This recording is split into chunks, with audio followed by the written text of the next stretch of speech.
నమస్తే అండి, అందరికీ భోగి పండుగ శుభాకాంక్షలు. నేను మీ Sharada teams and parenting coach, access practitioner.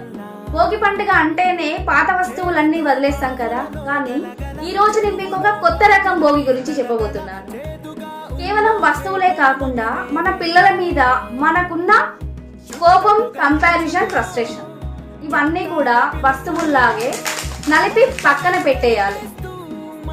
మన పిల్లల్లో మార్పు రావాలి అంటే ముందు మనం మారాలి. అందుకే మీలో ఉన్న నెగటివిటీని వదిలేసి ఈ పండుగ రోజు ప్రశాంతంగా సెలబ్రేట్ చేసుకోండి. Let's start a new journey with our teams. మరి ఈ పండుగ రోజు మీరు ఏం వదిలేయాలి అని అనుకుంటున్నారో కింద కామెంట్ చేయండి. Once again happy Bhogi. నమస్తే అండి, అందరికీ భోగి పండుగ శుభాకాంక్షలు.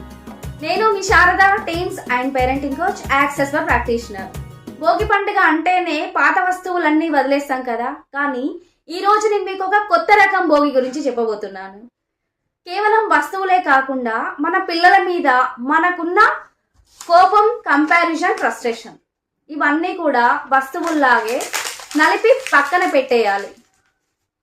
మన పిల్లల్లో మార్పు రావాలి అంటే ముందు మనం మారాలి. అందుకే మీలో ఉన్న నెగటివిటీని వదిలేసి ఈ పండుగ రోజు ప్రశాంతంగా సెలబ్రేట్ చేసుకోండి. Let's start a new journey with our teams. మరి ఈ పండుగ రోజు మీరు ఏం వదిలేయాలి అని అనుకుంటున్నారో కింద కామెంట్ చేయండి. Once again happy Bhogi.